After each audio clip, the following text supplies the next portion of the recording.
Hey, what's up YouTube? Long time no see. I know it's been over a year since we've worked on this car. The dust on it says so as well. So much has happened. So much has happened. I had a child just recently. She just got out of the NICU after 43 days being in there. So she's at home. She's doing great. So hopefully in the future she'll be here on the channel. But today we are going to do something that I haven't never done before. So let's get right into it and I'll kind of show you what's going on, what's been happening, a few updates. I got a shelf full of parts. We have a tore apart motor. I'll explain that in a second. So yeah, let's jump right into today's video. Like I said, so much has happened. So sorry. And yeah, let's get this thing back on the road. Let's do our best and let's just get right into it. So let's start with what we're going to be doing today. Today we have a completely torn down, stripped motor. Everything's out of it. We are going to be checking our clearances here on the bearings. We're going to be using some Plastigauge. I've never done this. I've never done any of this. You've seen me through this whole channel. I've never done any of this stuff. So the motto is we're going to do our best by ourselves.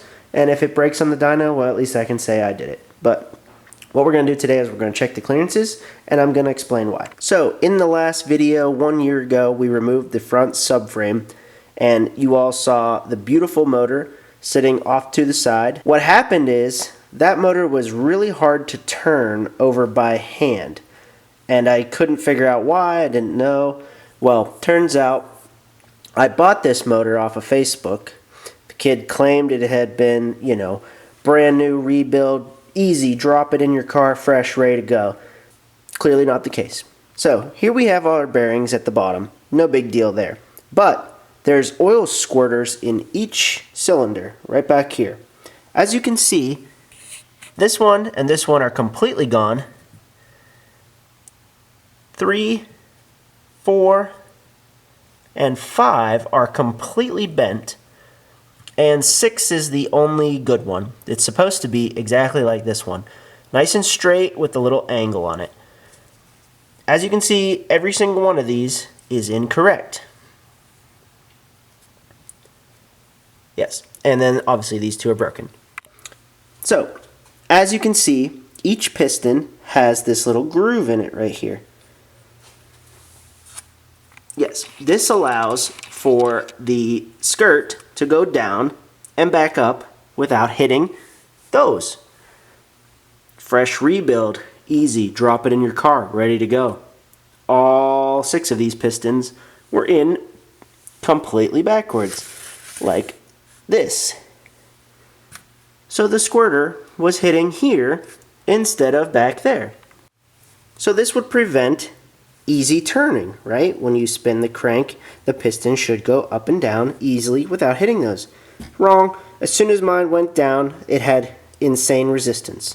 So this is why we are down here at the bottom with a completely torn apart motor with a shelf full of parts. Every part is now here.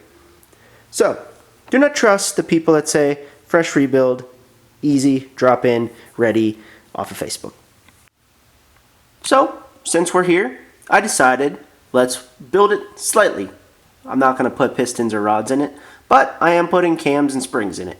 So, luckily, looking into doing that, we have found that this camshaft, which is stock, is broken on this edge right here. Delightful. Fresh drop-in, fresh rebuild, ready to go. Again, do not trust people on Facebook. This video might be also kind of short because, again, I secretly have been working on this on the side. But I just wanted to update the channel and kind of where we're at, where we're going, what's happening, what has happened, and where we're going from here. So, as you can see, first things first is obviously get your engine all the way down to this point like I have. There is a sequence on how to take this apart and how to put it together. So let's begin with this. I'll take the girdle off. I have already done the Plastigauge, so again, bear with me. I did this already, but I'm just going to kind of show you how to do it. And again, this channel is more for me making a scrapbook on, basically a video scrapbook of how I've put this together for myself, and maybe for, my daughter's name is Rosie, by the way, maybe for Rosie to look back someday and see how far we've come. So here we have the sequence here. This is in the service manual. It's on page 12, EN212. I will put a link in the description for the service manual. It's off of the nicoclub.com, forum. They've left that up. So basically, 2 is above it, and then, 1, 2, 3 is on the end, 3, 4, and then work in your middle as you need to, based off of this diagram. Okay, so once you have your cap bolts, loosened, you're just going to take like a pry bar or a large screwdriver and put one on one side and this side, and then it'll just pop off, but be very gentle with it. Yes, so now you have your crank completely exposed, just like this. Feel free to, at this point, take it out. I'm not going to because I already did. So if you're installing bearings like I am, you'll want to just go through, and how I did it is there's these little grooves right here on the sides. I just stuck a little like pick or screwdriver down in there, and then if you just push it down, the other side will pop up, and then you can just take it out. So once you've taken them all out, the ones on the bottom will have these holes in them for the oil galleries. The ones on the top in the girdle that you took off will not. The bottoms have these holes for oil, tops do not. While you're down here, just like me, these are where the oil squirters go, and then they stick out into the cylinder walls. So go ahead and inspect them, when you take your crank out. Make sure they're not bent, nothing strange is going on with them. Just inspect them really well, you don't want to end up like me. Alright, so once you have all of your bearings taken out, you're going to want to clean the surface very well. I just used some rubbing alcohol or some acetone, something along those lines. Clean them out really well with a cloth, microfiber. Then you're going to want to take, after that, a nice white rag and just go through and make sure the rag doesn't have anything on it.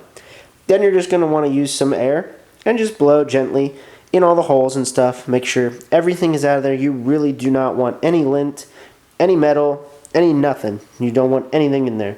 If you spun a bearing or something, you might have some metal down in here. You want to get that as clean as possible. This is a video of me putting in the bearings, as you can see, nice and clean. Clean the bearings off. You're going to want to get the package oil off of them, so just wipe them down, put them in, put the tang on the tang. That's what this little groove is called. Tang on tang. Make sure the bottom, like I said, in the block will have the hole. The ones without the hole will be on the top. I have the RB25 so I bought the standard size bearings. I am not machining, I'm not going bigger. I'm literally just doing a OEM rebuild with the OEM pistons and rods. We're not going bigger on the bottom, we're only putting cams in and some minor things on the top. So here's your part number. I bought these on either Injuku or Z1, can't remember, but these are your main bearings that you will need for what we're doing today. Inside the box you will have 2 sets of bearings. The yellow ones are either top or bottom, I can't remember, and then the clear ones are the opposite. Again, whichever bearing has the hole in it goes in the bottom. Okay, so now you should be at the same step that I am currently, even though I have finished it. So you've put your bearings in, you've cleaned the surface, you've put all your bearings in. The middle one is completely different. It has the part that goes on the sides in it. So you have 3 on the side, the middle one is different, and 3 on this side. Bearings are in, nice. Your crank, you've cleaned it up. You've cleaned every single part of these. Those are good, nice and clean. Now, this that we're doing is going to be completely dry. We are not oiling this yet because it's not finally put together. Please absolutely do not spin this, move this, shift it in any way, shape, or form. Do not move it. So, gently set your crank in here Do not move it. Do not shift it. You've cleaned it up. Everything's good. You've got it back in just like I have. Perfect. Don't touch it. Now, what you're going to do is you're going to get the girdle that also has its bearings in it. You're going to go grab that. You're going to put it in here, and then you're going to push it down to set all the bearings in place. You don't have to torque them down. Just literally just push it down so everything sets nicely. Great. You've set your bearings. Now take the girdle off again and set it to the side. This is what we're going to do today. So, now you've done exactly what I've done all the way up to this point. Now, we are going to go get our Plastigauge, and we are going to put it in all of these spots, everywhere it touches a bearing. So let's go ahead and do that now. Here is your Plastigauge. We are using green because we need to have the clearances between 0.02 and 0.04 is what the service manual calls for. So this is perfect for us. It is this green, basically looks like fishing line. It's not very big, and basically all it does is just smush down and then you measure it. So we're going to cut this to size in each of the bearing spots. It is very hard to see, but right here the Plastigauge starts, it goes across, and then it ends on the end. Do this on every single one of these. Now I've already got mine smushed because, like I said, I did this the other day, but it'll just set in here nicely. Now on ones like this, where there's an oil hole right here, try to keep your Plastigauge away from it. So I had mine way up here. So try not to get yours near any of the oil holes because you don't want to get it out of that. Same with this one. You just want to get it across but not in the hole. Okay, great. So now you have your Plastigauge set, unlike mine that is smushed. You just have it laying in there. Go get your girdle and stick it back on the top like how you did before, but we're actually going to put the bolts back in this time. Okay, so in our service manual here, we have our girdle set and we're ready to tighten it. We are now on page EN-222. Here's our sequence, which is now in the middle. So you're going to want to start with the one right by the pickup. So that's number 1 now. Then down. So after you get 1, 2, you're going to go to the one directly to the right. 3, 4. Then you're going to move to the one to the left on 5 and 6. Then go back to the right. 7, 8. Then to the left. 9, 10. Finish on the end. 11, 12, and then finish on the complete left, 13, 14. The service manual also tells you that the tightening torque in Newton meters is anywhere from 46 to 52. So we are going to do 3 passes, one at 30, one at 45, and then one around 50, or whatever you feel is safe. So we're going to do all those. So let's go ahead and put that in. Put your girdle in, tighten it down with the sequence here, tighten it down to the Newton meters, and then we're going to pop it off, and then we're going to measure our Plastigauge, and then you'll be at the exact same step that I'm at. That we are looking for oil clearance right here at the top. We are looking for standard value in millimeters is going to be 0.02 to 0.04 with the limit value of 0.09. If the measurement is over the limit value, please replace the bearing. Alright, so all you have to do is just rip off a section of this on your Plastigauge thing. We are going to be using the fat green or the white, or the small green or the small white. Basically, that's how you do it. You take this and you just measure how fat the line is that got smushed. So we're looking for anywhere from 0.02 to 0.04. That's what the service manual in the last clip said we were looking for. So all we're looking for us is 0.025 is the fat one, 0.038 is this one, 0.05 is too big, and 0.7 is too big as well. So we don't want either one of those. We want this one or this one. So I'm going to go ahead and measure all mine and see what we have. So you won't be able to tell as good as I can, but I'll just show you the gist here. So basically you just take this gauge and it'll smush it left to right just like this. So you're going to take your gauge and just put it on here. 0.025 is too small. The smush is smaller. but it fits perfectly in the 0.038, which is still within spec. It's below 0.04, so we're good in this one. So now we're just going to move up the line. We're looking for consistency, and we just want to make sure it's within the limit. So like I said, the one in the back, 0.038. The next one up from it, 0.038 as well. Number 4, 0.038 as well. This one is also 0.038. Number 3 is 0.038. Number 2 is 0.038. And the very, very front one is 0.038. So all of them are within spec. They are all the same with each other, which is amazing and great for us. We have consistency. Nothing seems to be ruined. I didn't think there would be, but I just didn't trust this guy. So there we have it. We have 0.038 on all of them. So that's the Plastigauge. That's how you check your clearances. I didn't think there was going to be anything wrong with them, but I just don't trust this person after all the oil squirter and the camshaft problems. So from here on out, I'm just going to do everything myself. I'll know exactly what happened. I'll know all my numbers, and that way I can know for the future if anything's going bad, if something's going wrong. So yes, this is a video, a rough video. It's not the best video of how to Plastigauge your bearings.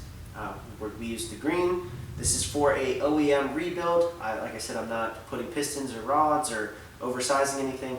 This is just for me to get peace of mind that this motor is good, so we can start assembling it, put the bottom end back together.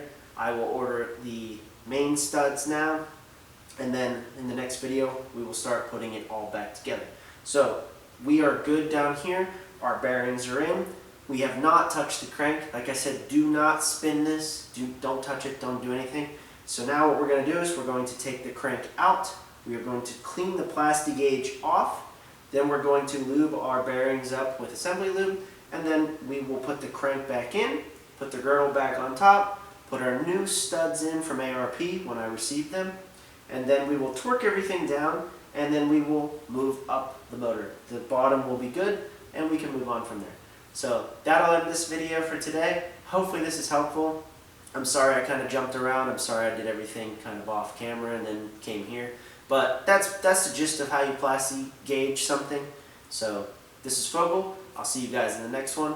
I'm super excited. I'd really like to get this thing done. So this is our first step, is getting just peace of mind. So our next step is going to be putting it together. So I'll see you guys in the next one. Peace out as always. This is Fogel. I'll see you later.